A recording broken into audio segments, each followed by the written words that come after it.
원래는 전 세계가 기상 이변의 현상으로 예상치 못했던 많은 어려움이 닥쳐왔습니다. 우리는 지구에 사는 것 자체가 안전한 줄 알았는데 이제는 그것이 아니고 아주 불안전한 상태로 우리가 놓여 있음을 우리가 보았습니다. 특별히 그 가운데서도 농업에 종사하는 분들이나 업에 종사하는 분들은 더더욱이 수고를 많이 했습니다. 그런데도 불구하고 대체로 원래도 모든 농작물이 통년작이다라고 하는 얘기를 들은 적이 있습니다. 결국 이와 같은 결실을 거두게 된 것은 농부들이 씨앗을 심어놓고 최선을 다하여 그 임무를 감당을 했다는 것이고, 그 뒤에 하나님께서 여러 가지 어려운 여건이 있을지라도 하나님께서 은혜와 축복을 베풀어 주셨기 때문인 줄로 우리가 믿습니다. 인간은 이 땅 위에서 두 가지 반복적인 행위를 계속하면서 살아가면서 나이를 먹습니다. 하나는 무엇을 쉴 사이 없이 무엇인가를 심고 있다는 겁니다. 또 하나는 심은 것에서, 그 심은 곳에서 열매를 거두는 일을 반복적으로 하면서 살아가는 겁니다. 여러분, 인생이라고 하는 것은 심고 거두는 것이 반복적인 것이다. 어떤 사람은 심는 데서 기대할 만한 것을 얻게 될 때에 보람을 느끼고 인생의 우승자처럼 기뻐하게 되지요.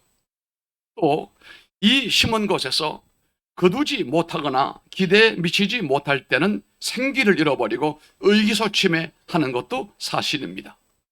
그렇다면 분명 축복의 씨앗을 잘 심고 잘 거두게 되는 것이 하나님의 축복이다. 이와 같은 법칙과 지혜를 하나님의 말씀에서 우리가 찾아보면서 우리의 삶이 축복의 씨앗을 심는 사람들, 축복의 열매를 거두는 사람이 되기를 바랍니다. 첫째는 축복의 씨앗을 심으려면 밭을 잘 선택을 해야 됩니다. 좋은 땅이어야 된다는 겁니다. 여기서 말씀하는 밭이라고 하는 것이 뭘까요?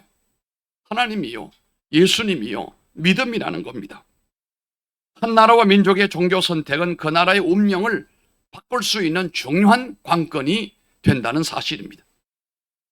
이번에도 제가 쭉 살펴보았습니다만 이 아프리카에는 모슬렘들이 많습니다. 그곳에 우리가 잘 아는 리빙스턴 같은 분이 심장을 거기다 묻었잖아요. 사람은 늘 배우면서 살아가는데 이번에 제가 배운 것이 있다면 아마 여러분도 그렇게 아마 제한적인 지식을 갖고 있을 것이라고 여겨져요. 보통 아프리카 노예들이 노예상들에게 붙들려가지고 저 미국 땅으로 가서 팔려가지고 남쪽에서 농장으로 팔려가서 비극적인 삶을 살았는데 거기서 노예 해방이 이루어졌다 이렇게 알고 있는데요. 맞습니다. 그런데 또 한 가지는 그것은 대부분 아프리카 서부 쪽에서 포르투갈이라든지 스페인, 그 배들이 싣고 이제 건너갔거든요. 그런데 그 아프리카 동부 지역에서도 그런 일이 벌어졌어요. 동부 지역에서는 많은 이 노예들을 붙들어 가지고 어디로 왔는가 하면은 우리 정성 교사님이 사역하는 잔지바르에 그 섬이고 육지에 조금 떨어져 있으니까 배로 오게 되면 1시간 반 정도이니까 거기다 전부 잡아다가 수용을 해가지고 거기서 매매가 이루어지는데, 여기서 대체로 노예들이 팔려가는 데는 모슬렘들이 살고 있는 암만이라든지 그 사우디아라비아 그 반도 쪽으로 팔려가고 또 유럽 쪽으로도 이제 팔려 갔어요. 근데 어찌 보게 되면은 아메리카로 팔려간 노예들보다 그쪽으로 팔려간 노예들이 훨씬 더 고생을 많이 했어요. 그래서 우리가 잘 아는 리빙스톤 선교사가 잠비아 쪽에서 콩고강 내륙에서 선교를 하면서 그 노예들이 팔려가는 참상을 보았어요. 그래서 그 먼 데서 이 잔지바르까지 몇 번이나 와가지고 노예들 이렇게 하면 안 된다. 이들에게 자유를 줘야 된다. 그 모슬렘들을 설득을 하고 그래도 말을 듣지 않아요. 그러나 끝에는 이들에게 자유를 주었어요. 여러분 잘 아는 리빙스톤이 그때 하나님 앞에 서원한 게 있어요. 내가 죽으면 내 심장을 이 아프리카에 묻어다오. 주로 그가 선교했던 지역이 콩고강 내륙 그 잠비아 지역이었어요. 여기다 내 심장을 묻어달라. 그 유지대로 그가 죽었을 때에 그 심장을 꺼내가지고 그 잠비아에다 묻었어요. 그리고 그 나머지 시신은 영국으로 옮겨서 웨스트민스터 사원 거기에 묘지를 아주 국장처럼 그렇게 해서 지금도 거기 가보면은 리빙스턴의 묘지가 아주 우뚝 서 있어요. 그런데 참 미안한 것은 잠비아에 이 리빙스턴의 심장을 끄집어내서 거기다 심었는데 거기에 나무 하나가 자랐어요. 그 나무를 베다가 십자가를 만들어 가지고 노예 해방된 노예를 그 지하에다 가둬놓고 또 심사를 해가지고 힘이 없거나 일할 수 없는 사람 노예는 다 죽여버렸어요. 그리고 건강한 노예들은 팔아먹었는데 그곳에 기념교회를 영국에서 헌금을 보내가지고 앵글롤 처치라고 하는 교회를 잘 지어놨어요. 노예가 해방이 됐다. 그리고 예배당 전면에 왼쪽에 이쯤에 십자가 하나를 붙여놨는데 리빙스톤의 심장에서 올라온 그 나무를 가지고 십자가를 만들어 거기다가 세워놨어요. 아마 오후에 그 사진을 여러분들에게 찍어왔으니까 보여드리겠습니다.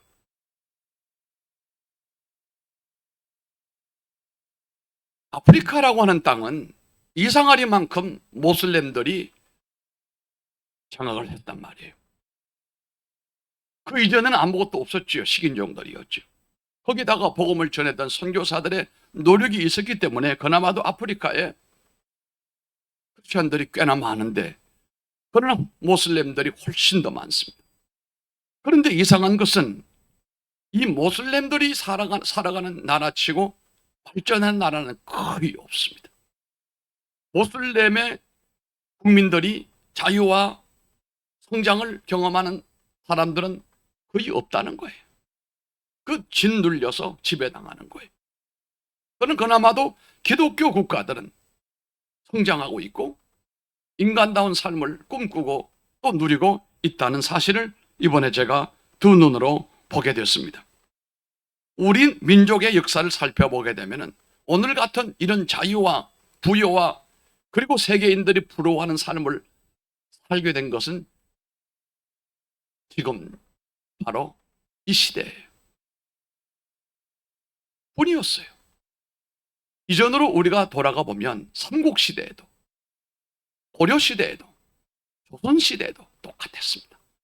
왕조는 바뀌었지만 그 백성들이 살아가는 민초들의 삶은 한결같이 압박과 가난과 비극적인 삶, 질병 가운데 노출되어서 인간 이하의 삶을 살아왔을 뿐만 아니라 지도자들의 무능 때문에 나라를 잃어버리고 전쟁에 시달리고 헐벗고 굶주렸던 역사가 이 민족의 대부분의 역사였어요. 그런데 이렇게 불행당한 민족을 향하여 하나님이 이 민족에게로 찾아오셨는데 누구를 보냈습니까? 선교사들을 이 민족에게로 보내시면서 그들과 함께 하나님이 이 땅으로 오신 거예요. 할렐루야. 불쌍한 백성들에게 기쁜 소식을 전파하려고 복을 주시려고 우리 하나님이 선교사들과 함께 이 땅에 오신 거예요. 그때 우리 조상들이 어려움을 감내하면서 그 주님의 임하심을 영접을 하고 그 믿음을 지키기 위해서 많은 사람들이 순교를 당하면서도 그 믿음을 지켰다는 사실입니다. 다시 말하면 이 땅에 저주와 가난의 씨앗을 뽑아버리고 하나님의 축복의 열매를 심었다는 사실입니다. 이 사건은 이 민족의 최고의 분수령이 되었던 거예요. 긴 역사 가운데 개인의 역사 가운데서 그 민족의 운명과 개인의 삶을 완전히 전환시키는 터닝 포인트가 됐다는 사실이에요. 항상 믿음이라고 하는 것은 그렇습니다. 안 믿는 사람이 믿었을 때 여러분 개인과 가정의 역사의 분기점이 이루어져야 돼요. 이것이 없다면 복음의 역사라고 말하기가 어려워요. 민족의 정신 구조가 이 복음이 들어오면서부터 새롭게 형성이 되었어요. 역사적 방향을 하나님이 새롭게 설정을 해주신 거예요. 예수님은 항상 역사의 분수령이었습니다. 그분의 탄생은 구약과 신약의 분수령이요, 율법과 복음의 분수령이었습니다. 또한 황혼과 새벽의 분수령이었어요. 가난과 부요의 분수령이었습니다. 그래서 아놀드 토인버 박사는 이렇게 말을 했어요. 사도 바울을 싣고 구라파로 가는 배는 곧 구라파를 싣고 가는 배라고 했습니다. 오늘 유럽의 발전은 바로 사도 바울의 복음의 발걸음이 그와 같이 분기점을 만들었다는 겁니다. 우리가 하나님을 사랑하고 예수 그리스도를 믿는 바탕 위에서 씨앗을 심어야 됩니다. 판도를 바꿔야 된다는 겁니다. 식물이 잘 자라면 여러분 잘 아시는 것처럼 3대 조건이 필요해요. 아시죠? 산소, 또 뭡니까? 물이 필요해요. 그러니까 쉽게 말하면은 땅이 필요하고 물과 바람과 햇빛이 필요하다. 이것만 되면 어디서나 싹은 나게 되어 있다는 사실입니다. 이를테면 인간이 아무리 완벽하게 결실의 조건을 다 만들었다고 해도 하나님께서 은혜의 빛을, 축복의 빛을 주지 아니하시면 인간의 모든 행위는 헛사다라고 성경은 말하고 있습니다. 샤머니즘 후에 인생의 수고를 다하고 씨를 심어도 반드시 망하게 되어 있습니다. 그게 우리들이 지나간 과거 역사였습니다. 어떤 사람의 사상 위에 심어도 축복을 기대하기 어려워요. 여러분, 이데올로기 여러분 그렇게 가까이 하지 말아요. 일본이 오염수를 내는데 어떤 목사님은 거기에 대한 토를 잡내서 목사님 염려하지 말 기도하시오. 과학자들이 점검을 해서 괜찮다고 하면 믿고 그냥 지내요. 당신 무슨 업하는 사람이요, 무슨 장사하는 사람이요, 목사 아니요. 그 이데올로기에 뒤집어 씌워서 헛된 시간 보내지 마시라. 내가 이상한 사람들이 많아요. 우리가 해야 될 일이 무엇인지, 가야 할 길이 무엇인지만 알면 될 텐데 왜 엄한 데 신경을 쓰고 거짓된 이데올로기 빠지지 말아요. 광우병이 그렇게 난리라고 나를 온통 불태우려고 난리 피더니 광우병은 무슨 광우병이야? 더 처먹어야죠. 왜 헛된 이데올로기 빠져가지고 시간 낭비하고 국론을 분열시키냐? 사탄의 역사예요. 아주. 우리는 하나님을 섬기면서 이상한 사상 위에 너무 끌려가지 말아야 돼요. 우리 교인들도 그래요. 나는 여러분들의 이데올로기 강조하지 않아요. 뭘 강조합니까? 교회와 믿음이 설 수 있는 토양을 얘기하는 거예요. 몸은 어땠어요? 그러나 분명히 우리가 알고 있는 것처럼 자유민주주의만큼 교회와 밀접한 곳은 없어요. 사회주의, 공산주의는 교회가 없어요. 다 구청을 시켜버리는 거예요. 그런데도 좋아요? 가요 그럼 거리로. 우리는 자유민주주의가 좋아서가 아니에요. 그게 그래도 낫기 때문에 그런 거예요. 교회가 설 수 있는 토양이 되기 때문에 그렇다 이 말이에요. 그렇다고 해서 여러분의 지식이나 경험이나 여러분의 모든 것 이것을 요행을 가지고 심는다고 해도 이것도 잘못된 거예요. 반드시 예수님을 믿는 믿음 위에다가 축복의 씨를 심어야 됩니다. 그렇게 되면 하나님의 풍성한 보장을 반드시 받을 수가 있습니다. 둘째는 축복의 씨앗을 심으려면 크고 좋은 것을 심어야 돼요. 첫째는 밭이 좋아야 된다고 그랬어요. 그게 뭐라고 그랬습니까? 그게 예수님이요, 그게 믿음이라고 그랬어요. 두 번째는 크고 좋은 씨를 심어야 된다고 그랬어요. 저는 농사를 지어본 적이 없지만 농사를 짓는 우리 아버님 옆에서 농사 짓는 건 눈여겨 본 적은 있어요.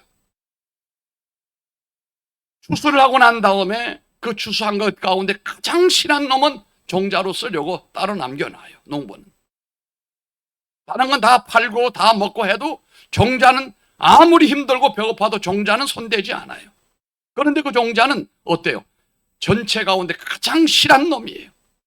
가장 크고 좋은 놈을 골라가지고 내년에 씨를 심겠다. 좋은 씨를 심으면 좋은 열매가 맺히는 건 사실이에요. 어설픈 것을 심고 부족한 것을 심으면 그것은 기대할 만큼 기대가 없습니다. 씨는 좋은 생각을 얘기하는 겁니다. 좋은 믿음을 얘기하는 거예요. 좋은 믿음을 의미한단 말이에요. 노만 핀센트 박사는 이렇게 말했습니다. 목표 달성의 3가지 조건을 말하기를 복된 그림을 그려라. 그리고 기도해라. 그리고 실현하리라고 믿어라 했습니다. 여러분이 패배의 생각으로 씨앗을 심고 믿음 없이 여러분의 생각이나 여러분의 경험을 가지고 씨를 심게 되면 패배의 열매를 거두게 될 겁니다. 성공적인 생각으로 열매를 심고 믿음으로 씨를 심게 되어지게 되면 성공의 열매를 거두게 될 겁니다. 우리는 내 안에 부정적이고 어두운 생각을 벗어버리고 믿음의 복되고 아름다운 영상 안에서 여러분의 씨를 심기를 바랍니다. 우리 민족의 정신적 정체성을 의미하는 말 3가지가 있어요. 죽겠네, 미치겠네, 환장하겠네. 이 뿌리 뽑아야 돼요. 거듭난 사람은 내 안에 이제까지 나를 어두움으로 몰고 갔던 쓴 뿌리들을 뽑아내야 돼요. 안 된다라고 하는 부정적인 씨도 뽑아내야 돼요.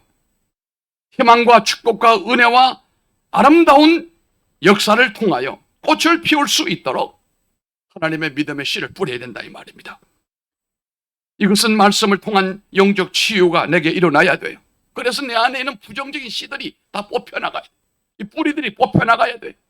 하나님이 통치하시고 하나님이 경영하시고 하나님이 영광 받으실 역사로 인도하신다는 확신을 가져야 됩니다. 어떤 분은 하루에도 몇 번씩 심호흡을 하면서 내 안에 있는 이런 부정적인 씨와 뿌리를 뽑아낸다는 얘기를 들은 적이 있어요. 나는 확신을 덜어 마시며 뭘 덜어 마시며 확신을 덜어 마시며 두려움을 내뱉노라. 또 나는 강함을 덜어 마시며 나약함을 내뱉노라. 또 나는 이 문제의 승리를 덜어 마시며 패배를 내뱉노라. 이러면서 내 안에 있는 어두움과 불신앙과 쓴뿌리와 악한 것을 바깥으로 배출해버리고 믿음과 하나님의 능력과 새로운 역사를 덜어 마신다는 겁니다. 여러분, 이것이 기도라고 하는 겁니다. 기도는 내 안의 나약함과 내 안의 부정적인 것과 이 모든 것을 몰아내버리고 어두움을 몰아내버리고 하나님의 희망과 소망과 하나님의 말씀과 하나님의 은혜와 하나님의 능력을 내 안에 채워넣는 거예요. 그러므로 기도하지 않는 사람은 새로운 역사를 기대할 필요가 없는 거예요. 엎어져 잠자면서 침 몰리고 자빠져 있는 인간은 그에게 미래가 절대로 그에게는 오지 않아요. 남들에겐 다 와도 그 사람에게는 가는 법이 없어요. 전혀 기대할 필요가 없어요. 엎어져 자지 말아야 돼요. 내 안에 있는 더러움과 패배의식들이 어두운 것들이 도사리고 있으면서도 뭐가 잘 될 줄로 기대하지만 절대로 안 됩니다. 이런 것을 믿음으로 찬양으로 뽑아내버려야 돼요. 내 밖으로 배출해내버려야 된다 이 말씀이에요. 연세대학교 명예총장이었던 백낙준 박사님이 계시는데 이분의 아버지가 백사겸 씨예요. 선교사들이 초기에 들어와서 선교 활동할 때였는데 이 백사겸 씨라고 하는 이분이 일찍이 복음을 받아들여서 그 봉헌사회 가운데서도 정말로 예수 그리스도의 복음으로 기뻐하고 삶을 살아가는 가운데 교회 봉사에 늘 앞장을 섰어요. 그런데 그렇게 지역이 하나님의 교회가 부흥이 되면서 새로운 성전을 건축하게 되었는데 어느 교회는 성전 건축은 항상 부족하지요. 그 부족함을 통해서 하나님이 그들에게 헌신하게 만들고 헌신을 통해서 하나님이 그들에게 복 주려고 하는 거예요. 그게 하나님이 꼭 성전 건축은 남게 하지 않아요. 부족하게 해요. 그 부족한 점을 우리로 하여금 헌신하게 만들고 헌신된 그 사람에게 하나님이 축복 기회를 주시는 거예요. 그 백사겸 씨가 이 상황을 살펴보고 난 다음에 더 이상 힘이 없는 것을 보았습니다.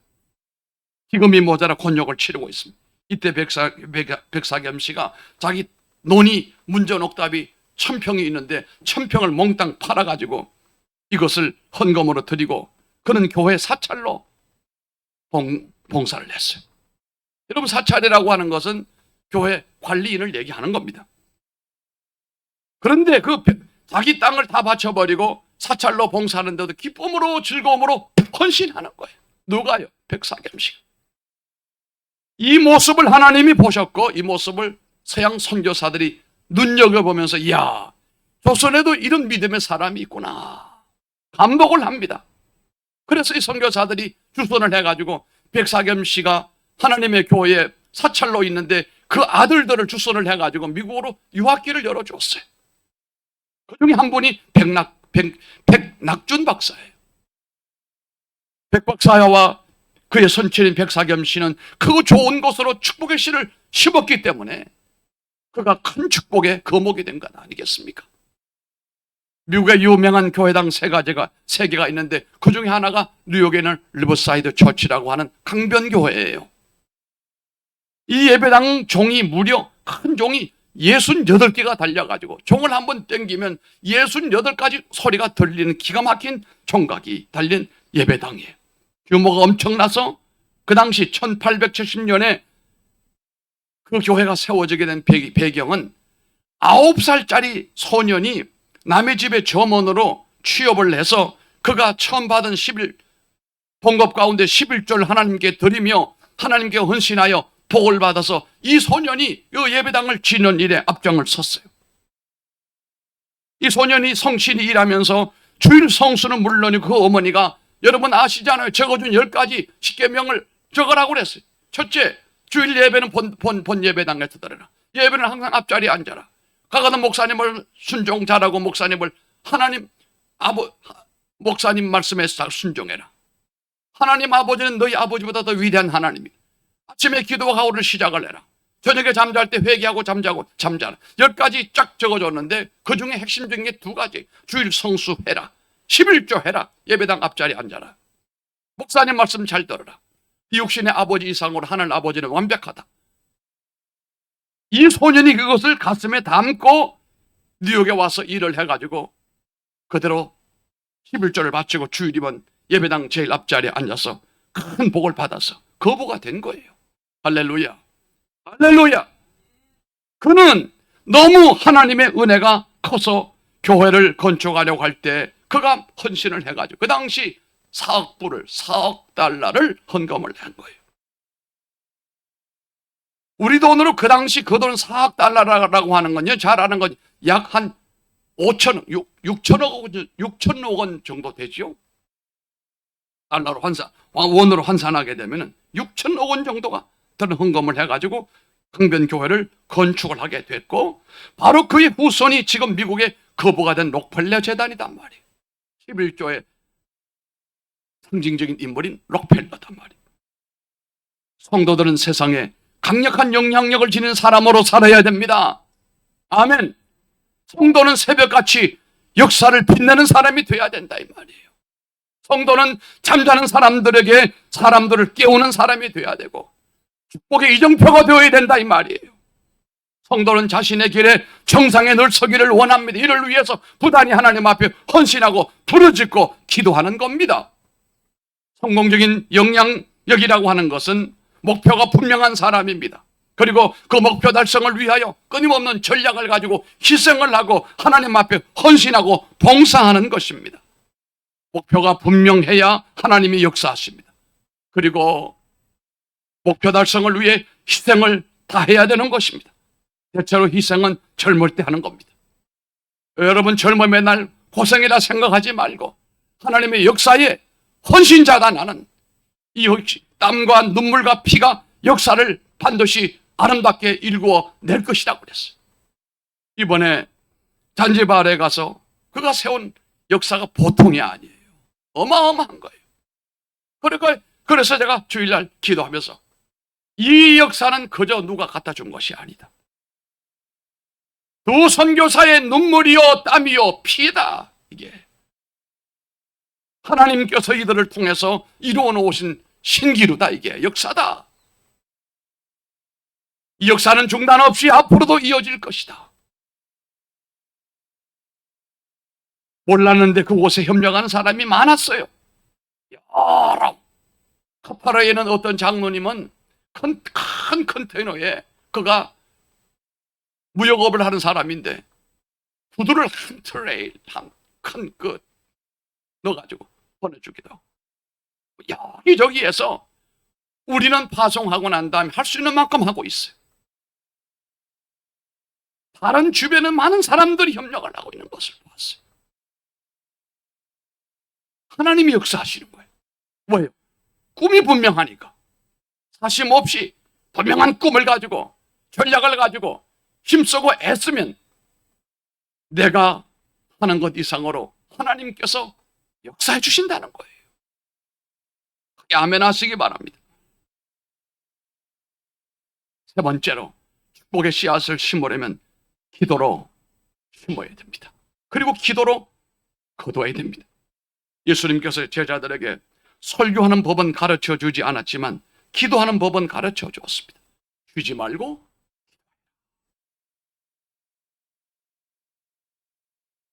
기도의 능력은 규칙적인 기도에 있습니다. 어쩌다가 하는 기도는 별로 의미가 없습니다.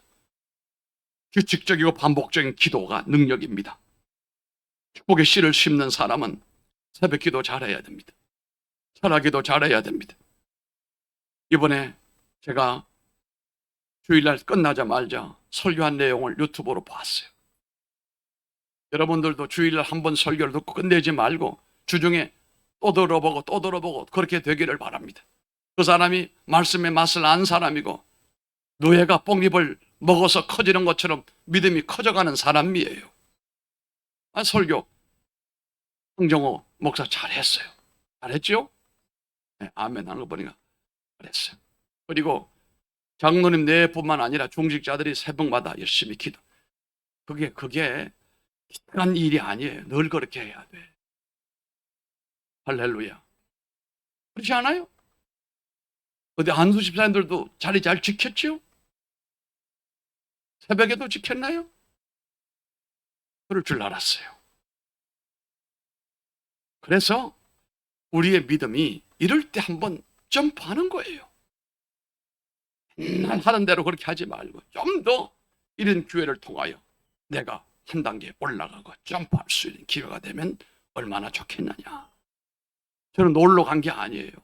가서 얼마나 시달렸는지 끌려다니고 가서 설교하고 기도하고 너무 힘들었어요. 얼굴이 지금 부었어요. 지금 아직도 잘 안 보여요. 눈이 부어가지고 시태가 달라가지고 잠자는 것도 힘들고 아예 힘들었어요.